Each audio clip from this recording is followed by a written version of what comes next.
Hello everybody and welcome back to DotaPit Season 4 by G2A. I'm W1, your host for the English live stream tonight, and this is our final game for the evening. That is right, it's a sad time. Speaking of sad, my co-caster, who's actually happy. Scancel. Hi man. I tell you why I'm happy. Your mic is out, man. Tap it or do something. Hello? You're like at half volume. Shouldn't be. It happened once during the game as well, but it only lasted for a split second, and then it corrected itself. Is this fine? Nope. Now? Nope.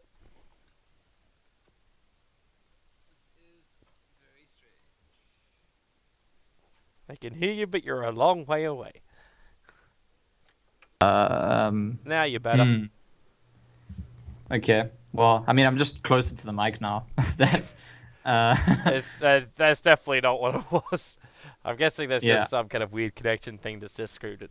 But Yeah, either maybe way, I need to check my mic after this game. But there's two things I want to say. Your introduction. I am happy for a very strange reason, which is that I didn't know this. I didn't know it was possible, but I got a tournament drop from that last game. Can you, as a caster, is that yes, normal? it's actually started happening again. As a caster, it always happened back in the past. And then Valve were just like, there's too many items. Like, that was the reason for the recycling process coming in. Everyone was getting these weird, shitty little drops all the time, and it was just flooding the market with crap. And they wanted to clean it up. I don't know if that directly affected the tournament drops, but it happened about a year and a half ago, where tournament drops just stopped completely. Like I watched every single game from TI. Like, I had my laptop running back in the hotel, watching auto games on auto watch, every single one. I didn't get a single drop. But last night when I was casting DotaPit, I got a drop for a courier kill, Yeah. and I'm just Well, like, yay! Yeah, I got like the end of game drop for that game, like a rare invoker. It's pretty cool actually. You lucky son of a! Yeah. But I got a crappy Omni Knight helmet. I'm like, I'm never gonna use this. I don't play balanced heroes. Let's look at our game, man. Yeah, on the draft, I actually what I wanted to say, like actually at the start of the draft, and we kind of just got like sidetracked. Is We did. in the lobby first game, Vega chose Dire and Mama's Boys chose first pick, and that's very normal in this patch. It's very normal for a long time. One team is Dire, the other's first pick. Maybe the other way around, doesn't matter. In the second game, Mama's Boys chose Dire, and Vega chose second pick. They actually picked second pick, and I was wondering why they would. And I think the start of their draft answers that, because in this patch, you usually see if one team starts with Zeus or Nature's Prophet, the other team immediately takes the other one. People don't like giving teams the global strategy. You also see Mama's Boys have picked the A and picked the Spectre now, so it's like there's a very clear focus in the current meta where teams know that if the other team has all the global stuff, they're in trouble. Yeah. So I think it makes sense then Vega take the second pick, make sure they get at least the two pieces, but Mama's Boys have made sure they don't get any of the other pieces. It's brutal for anyone out there. Like, I know for people who have been grinding pub games, when you have a Spectre and a Zeus on the opposite team, you just want to give up. Like, you know, there's no way you're going to win. Like, there's no way. Unless you could properly coordinate the cleaning up of it, you take too much damage too fast. Now, Vega, because they were denied that, they had to go down another road. They pick up the Abaddon, who has been less popular of late. I know that's kind of weird to say, but he doesn't seem to take... Like, I haven't seen him play the off lane as much, at least in this patch. Yeah. No, it's actually, so at Starlight I didn't see it picked at all, but I did see it banned a few times. It was one of those interesting things where like certain players were just respected. Alliance got it banned against themselves a few times actually. So it's definitely still a hero that's around. And actually something interesting about Vega Squadron with their global strategy is this team in particular, when they pick global strategies, it's usually a push strategy that has global elements to it. And it's why Mama's Boys banned the Lycan, the Chen, and the Shadow Shaman afterwards. Because Vega don't actually go all in global. Their plan is, it's very sophisticated.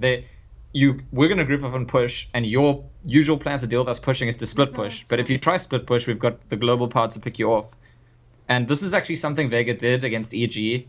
in the second game of the elimination match at Starlight, and they nearly won with this approach. I think they possibly should have won. I would go as far as to say. So it's actually a very clever draft from Vega, and from the side of Mama's boys, like it's good that they denied some of the global power, they denied some of the pushing power, but they're still gonna have to deal with that dynamic as the game develops, probably. Unless they just dominate the early stage, they're gonna have to deal with the fact that Vega want to push you, and it's difficult to actually split push against them. Mm-hmm. What do you, Chris? Yeah, can you see Crystal Maiden and Zeus swapping all this? Yep. Yeah. Let's see Seema and no one are switching back and forward. Oh, wait, I really want to see a mid Crystal Maiden. I didn't think that was possible when we were in this screen. Yeah, also, I don't know. Because you don't have a swap commands. It has to be a bug.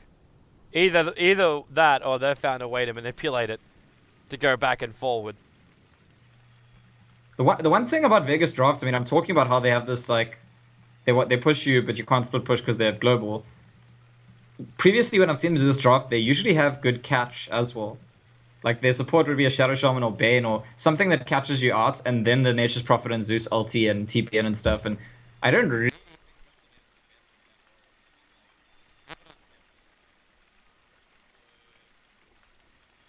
Your mic's done the same thing again, man. Really? Yeah, and you're back. Okay, so it actually genuinely seems like if I'm like slightly too far away from my mic, it just freaks out. Like that doesn't make any sense to me, but like I move a little bit. It's called separation anxiety. Yes. I don't know. That's Odd. all right. Very odd. Yeah, it's odd to say the least, but I'm gonna be checking my settings and stuff after this. And for now, I'll just make sure that I stay very, very close. What is... So I'm just checking out a couple of the effigies now because, wait, we got ourselves a pause. And it seems like Lion has bad breath. Like, he just seems to be breathing some weird crap. Unless someone's trying to steal his soul. Got a weird thing above him. No one's once very, very classic, the Ice Baby. Very few, like, Pasha actually has a centaur for his effigy. So few people actually use the use a centaur effigy. I suppose it's unique in a way. I think he actually might Oh, play you've moved back away again. I think he actually might play the hero. I can't hear you.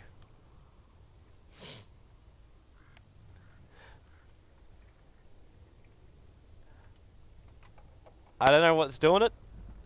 But something's doing it.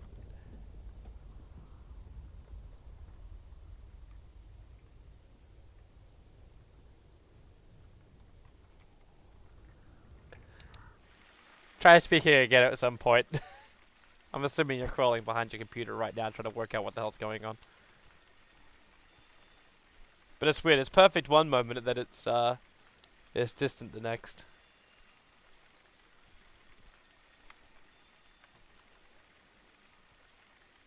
Alright, so everyone's back in. We can go! Yay!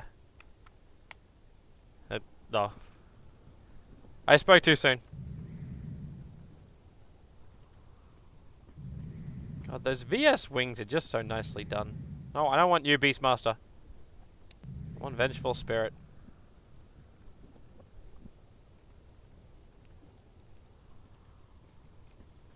Very, very simple. They attach in so nicely. This is something you couldn't cosplay as. This one would be impossible to create. You could do this part pretty well.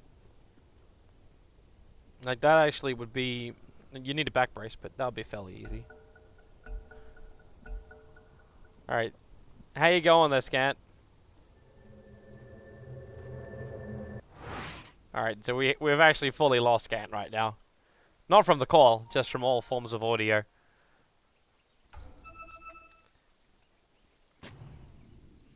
And yeah, I'm still getting in and out quick. No TP's out to do the same kind of thing from Vega here, which is a little surprising. Especially when you're looking to try and control up your own jungle at this point. Because the Crystal Maiden just can power level inside the jungle. That's exactly what Seema wants to do. This is a high mana intensive lineup from Vega. So they want to have all of the points up in an aura that you can possibly get.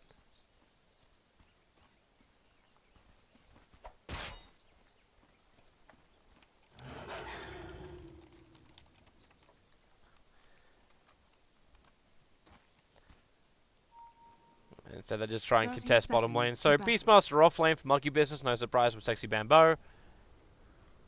Means they then run that mid lane Queen of Pain. And here we see a lot less of late. Ancient Apparition and VS can go wherever the hell they want, and Pycat looks like he's getting ready to Spectral Dagger for the top rune, but there's going to be a full contest for the bottom rune. With the shields up on no one, yeah, Hook, you're not getting that rune. The top one, Pycat will have the choice if he just takes it down and goes top. Oh, that would be a tribute. He's going to babysit it. They really want to get it into the hands of the Queen of Pain. She's even going to skill up Blink to make sure she gets there before anyone else does. Worthy tribute. But this will make it so Pycat's a little late to the wave. This will allow a Treant pull to happen. So you send 3 out to pull the wave, and then send the other one around to block up the camp. A little bit of a mismarker because it ended up coming back again, but this basically makes it impossible for that top lane. And Mama's boys won't look for that. Like they even burn it. They won't burn a sentry for it. They'll walk around and instantly go, okay, there's no camp there. If this tree doesn't reveal itself, it would have been even better. Alright, so Scan's actually fully dropped now.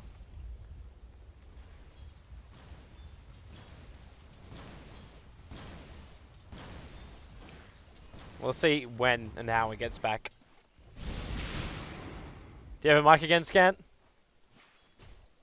That's a no. I don't hear anything.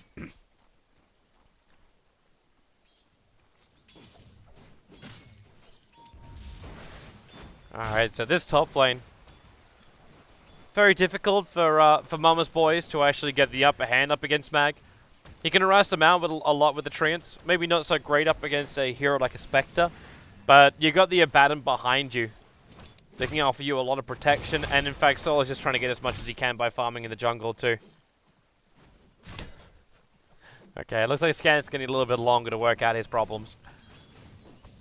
This is still going to be a pretty good lane for Bambo as long as Seema doesn't get too close. But now the boots are up for Seema. He can close that distance and try and go for the Frostbite. Which is kind of like now, but he's using it to kill off the boars. Bamboo is never going to fall for that, though. He'll deny it every single time. But Seema can at least make his play for the runes. So both the supports actually soak up these first runes. Invisibility.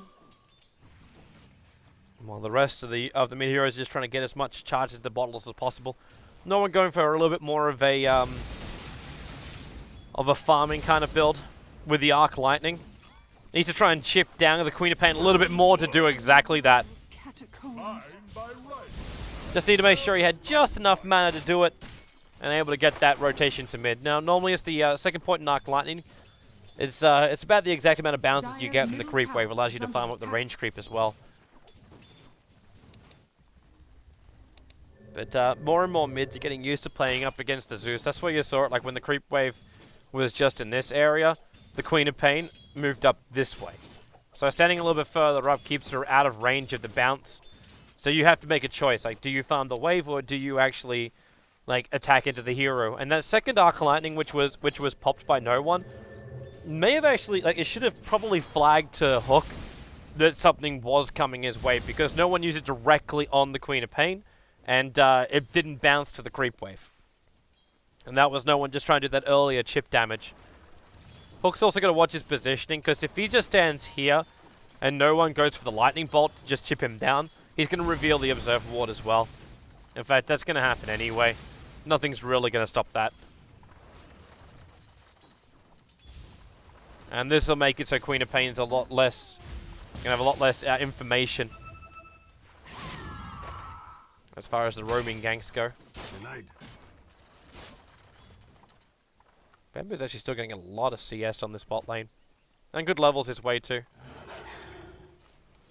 But this will all be balanced out for the fact that Pycat's still getting a lot of his farm. So we're going to see the phase boots and probably Urn build. It's the most consistent one of Spectres at the moment. And all he's got to do is just find level 6 and Haunt in. Bambo actually getting caught out while trying to go for the rune. Nag's first rotation now lets him finish up his own phase boots. This Hook gets lucky with the regeneration rune being up on the top river. This is going to become a very disgusting time.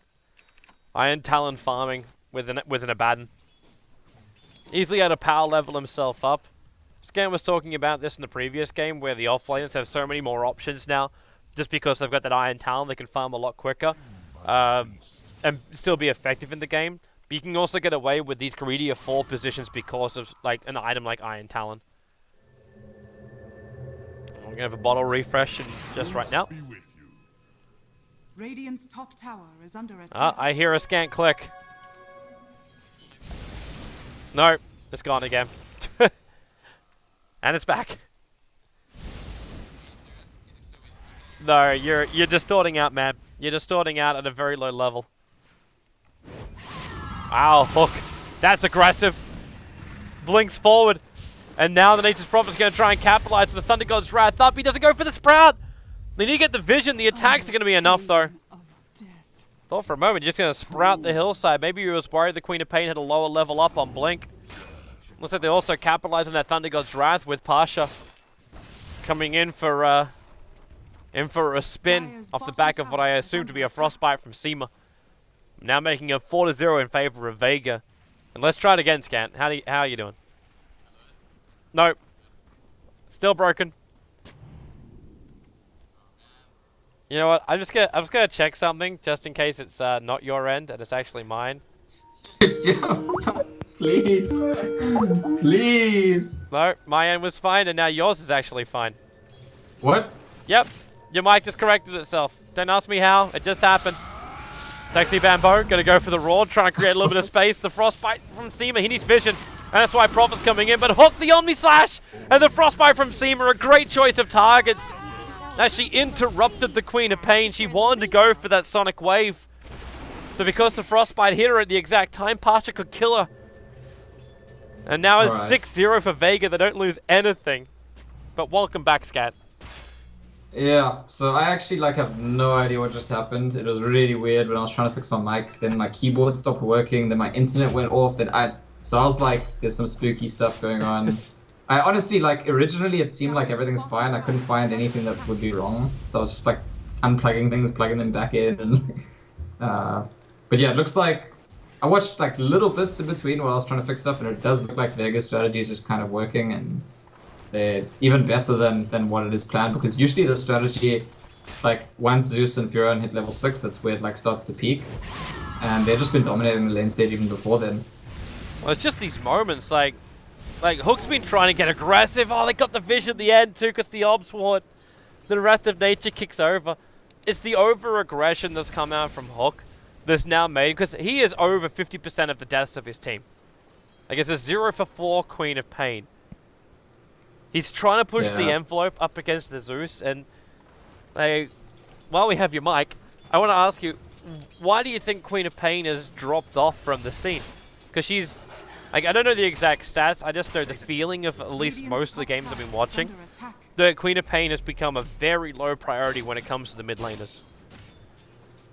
Yeah, I don't know.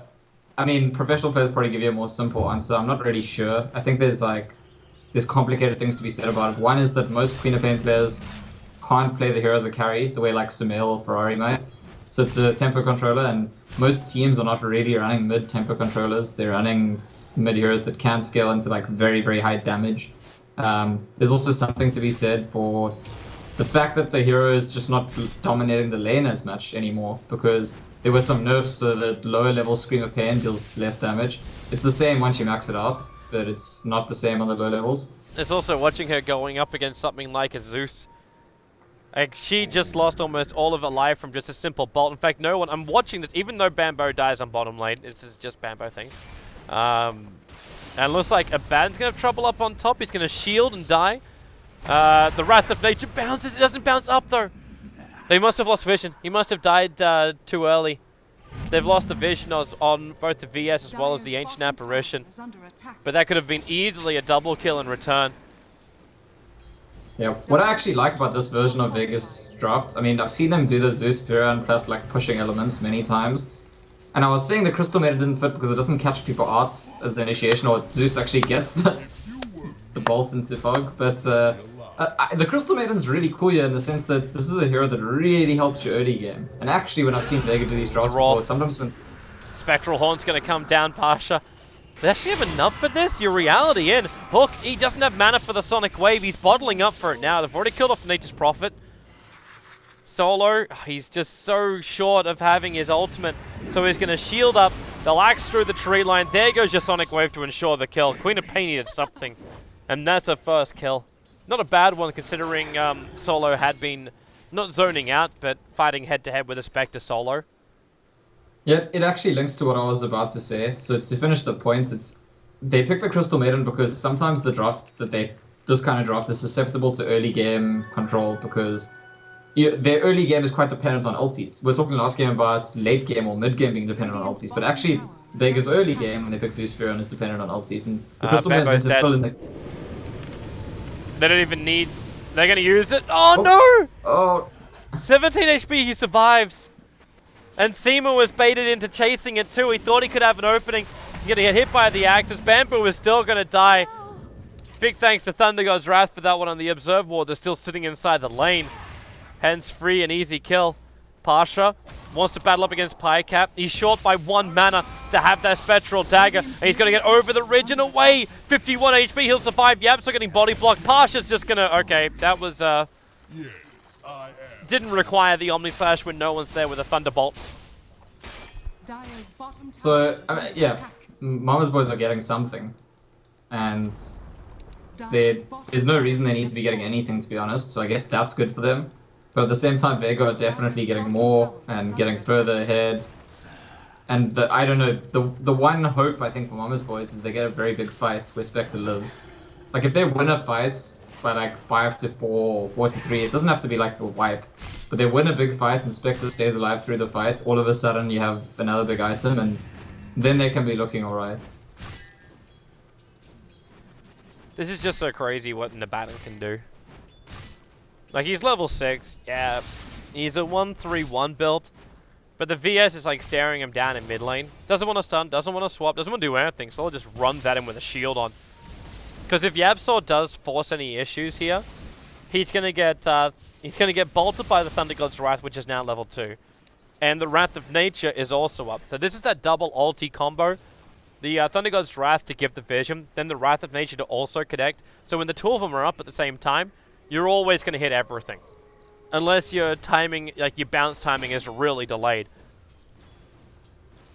I don't know if Pasha felt that coming or not, but the Ice Blast won't be able to connect. And you can say goodbye to Zeus. Where's the reality? He actually goes on no one. Pycat trying to make this play. And, well, Zeus not popping off the rune. It was only an arcane anyway. But now they go for a counter attack. It's Bambo on the bottom lane. He can go for that roar, which does stop Pasha from chasing him. The Seema gets the kill.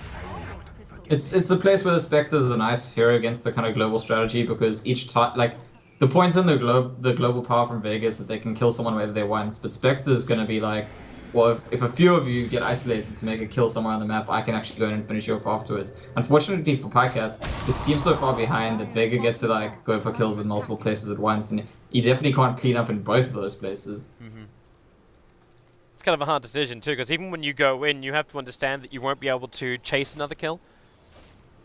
Because you go in for the fight, Thunder God's Wrath of Nature hits you. Now the illusions actually help provide more damage in the engagement. Pycat, he's out of range of the Thunderbolt. Even with that lens, it isn't capable of reaching. But yeah, when you have that double ulti up, you take so much damage at the early point of the fight that you need to have some high level of sustain. And they don't have a mech carrier. In fact, no one's building a mech over on Mama's Boys, because you're getting an early Necro Book build from the Beastmaster. The Ancient Apparition won't be able to build one. The VS definitely won't be able to build one. So I'm wondering where the sustain comes from Mama's Boys compared to what Vega have, which is Healing Ward, obviously, but what Abaddon can then give to the rest of his team. They catch out the Ancient Apparition in the river. Looks like an Omni Slash to help ensure it.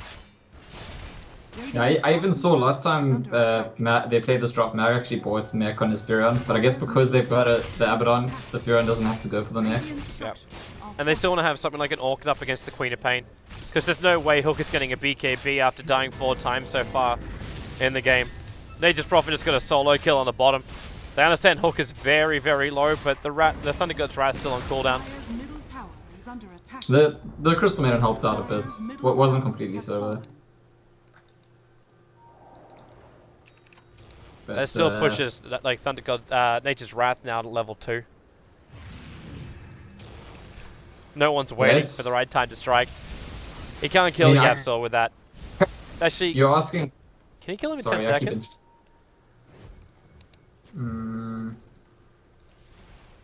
There's 350 damage against the 305, but with the hero reduction, yeah, he can't. That's not enough. Yeah, I kind of left you hanging when you asked where the sustain's going to come from, because I basically think you're right that it's not going to come from anywhere, and it's going to be a problem. It's just a simple answer, there is none. Not when Bambo goes for this build, but if he doesn't go for this build, they can't really force any team fights, because they're being completely outmatched right now. That's the huge problem.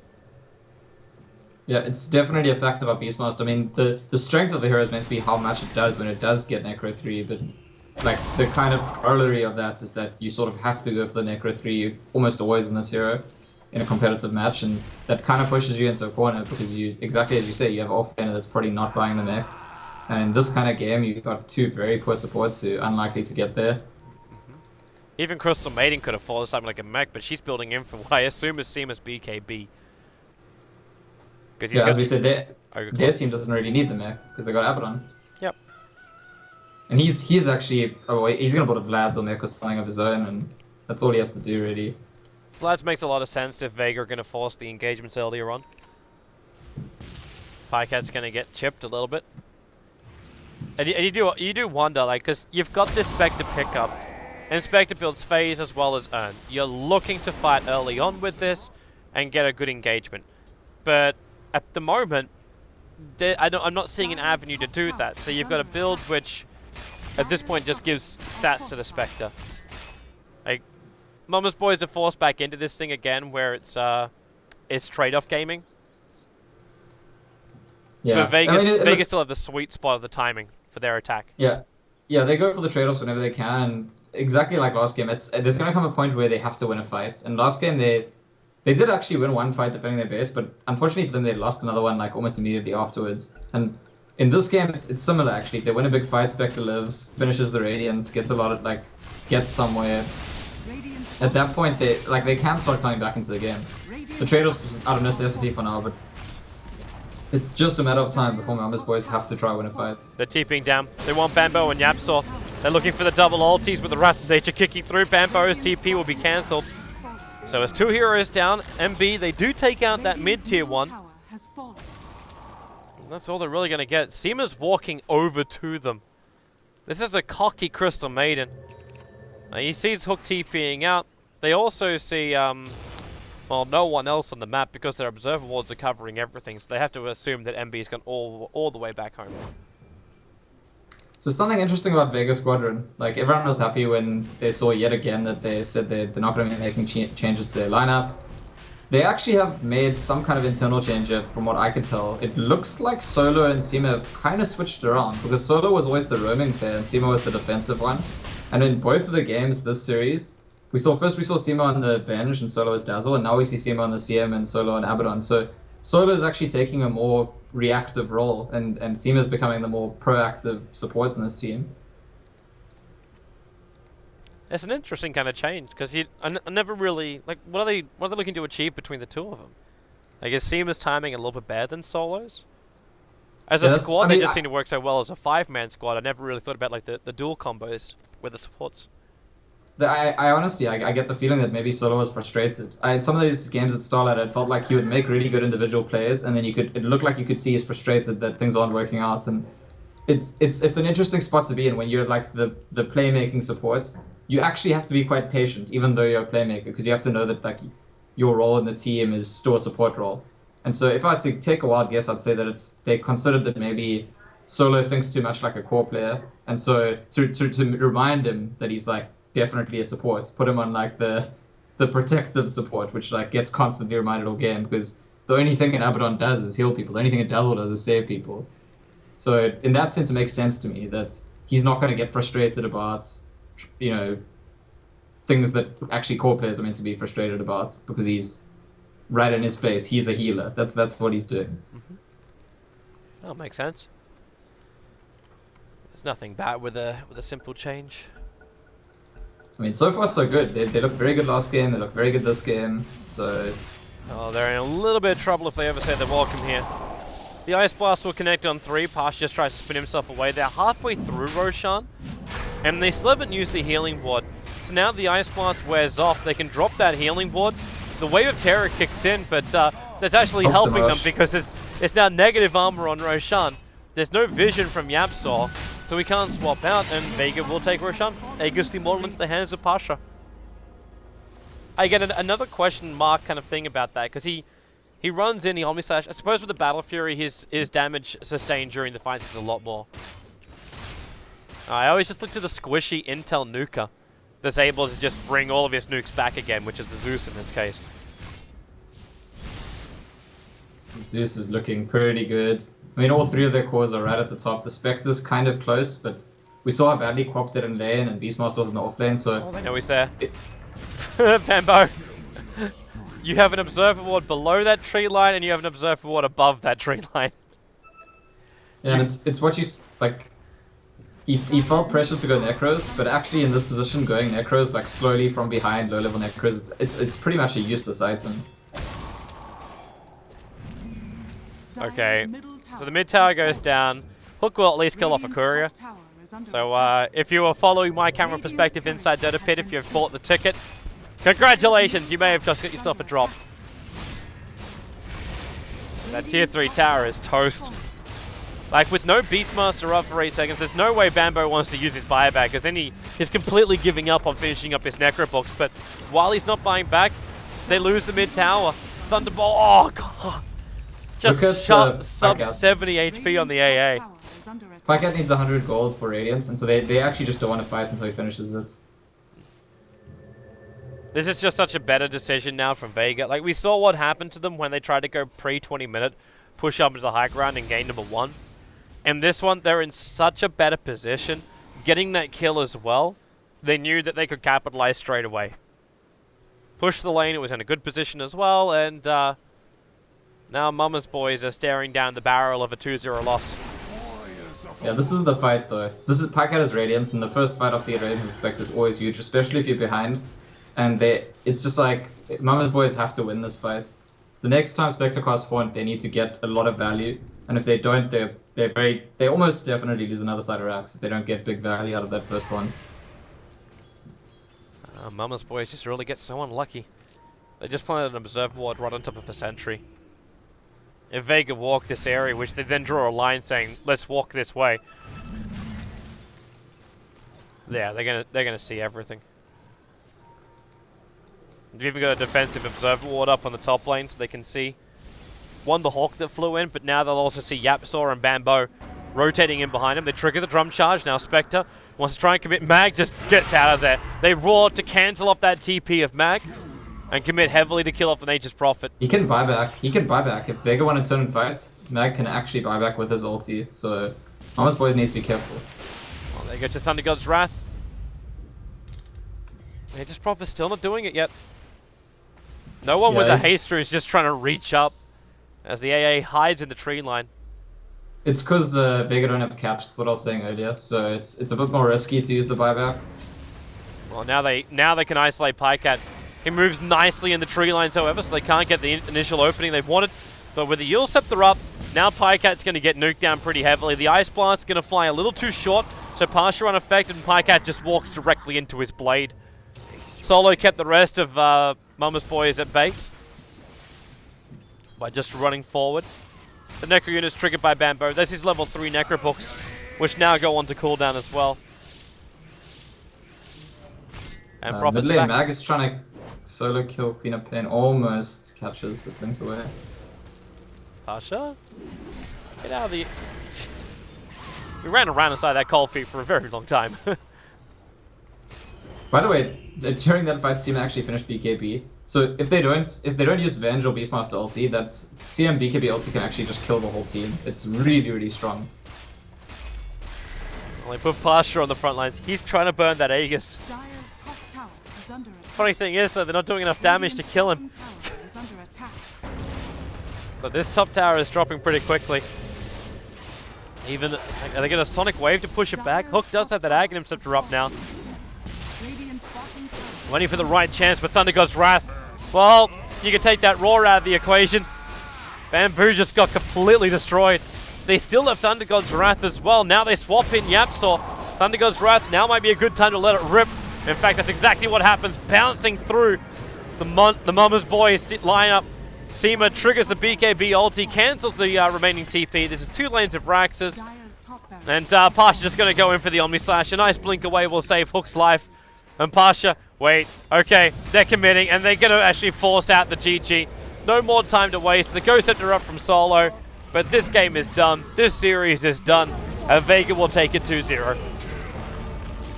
Yeah, and this is the kind of thing I like about Vega Squadron. This team sticks together. They failed to qualify for the major. They didn't get as far as they wanted to at Star Ladder, but they stick together. They come back. They start their next round of matches, and they look very serious about what they're doing actually, and get the result for it. It's quite convincing. 2-0, almost a strong bonus there. Well, that puts them now level with London Conspiracy, who also have 3 points. Mama's Boys, I hate to say it, they are at the bottom of the run with 2 losses now to their name. And it's already a pretty rough group. We've got Team Spirit, the team that managed to triumph during the EU qualifier. Na'Vi, well, we never know what's going to happen with them. No Logic Gaming, who have actually had some decent results recently. And London Conspiracy, who already started off their game up against Mama's Boys with a 2-0 victory. So a draw for the top 2 positions. We've got more games coming up tomorrow for DotaPit. We have Empire versus Power Rangers and Liquid versus Stark.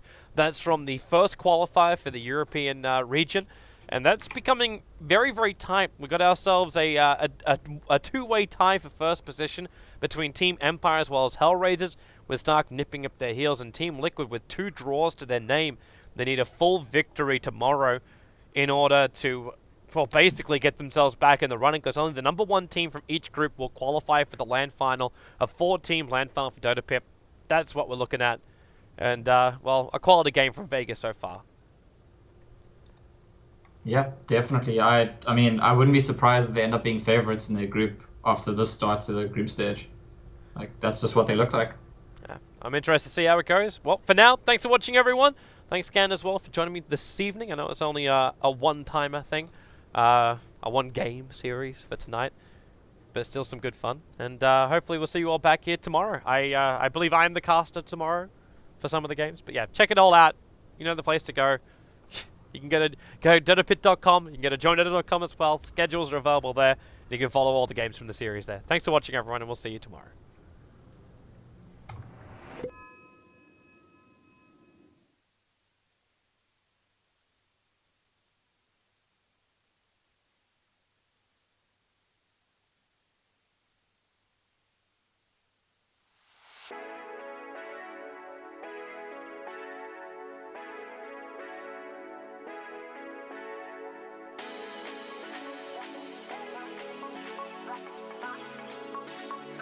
Back.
be